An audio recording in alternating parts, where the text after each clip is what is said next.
We're going to take notes on eukaryotic organelles today. It's what makes them different from prokaryotic bacterial cells on the back side of your Chapter 3, Section 3 paper. This is how we had 9 fewer terms than what we could have had in this chapter. So we're going to do that now. So when something's capitalized, that's what I want you to write down. The italics are extra ideas to help them make sense, or to compare these funny sounding organelles to other things you might be used to. So the nucleus contains the DNA, which has the instructions to make proteins and to run the cell. So that's like the control center.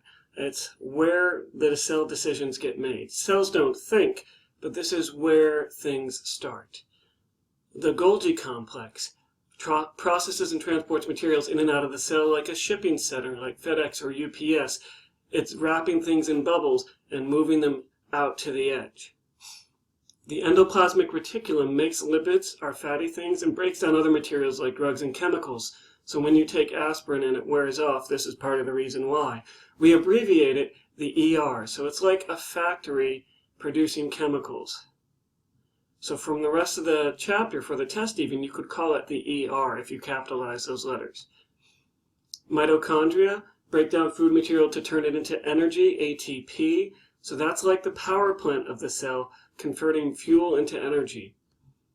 Ribosomes are the tiny little buggers that hook amino acids together that we'll learn about in Chapter 5 to make proteins. So they're the workers. They're all over the place, they're small, and they're hooking things together, and they're the free-floating organelle, or they can be on other organelles like the ER.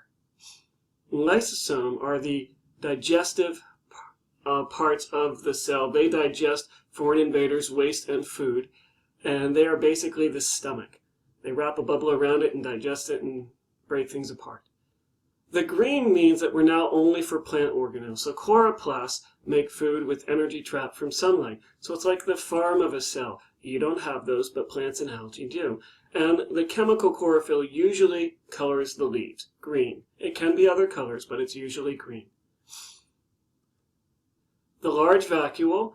All cells have a vacuole, all eukaryotic cells, but in plants it's ridiculously large because they need a lot of water to create food with photosynthesis. So it could be a half or a third of the entire cell. That big empty space is the large vacuole. And then lastly for plants, the cell wall. It's an extra thick layer that provides strength and support like a castle wall. It's just thicker than a normal wall around a cell. You don't have this, which is why your cells aren't as strong as, say, for instance, a tree. So the major differences between plants and animals is that plant cells have more stuff. Those last 3 organelles are just for plants. Plant cells have thick cell walls, make them easier to see, and gives them this box-like shape. They look kind of like bricks. And they're always stuck together. Animal cells tend to be more rounded, and sometimes animal cells are stuck together, and sometimes they're kind of free-floating. So those are hopefully clear enough differences between plant and animal cells that you can identify them for Friday's test.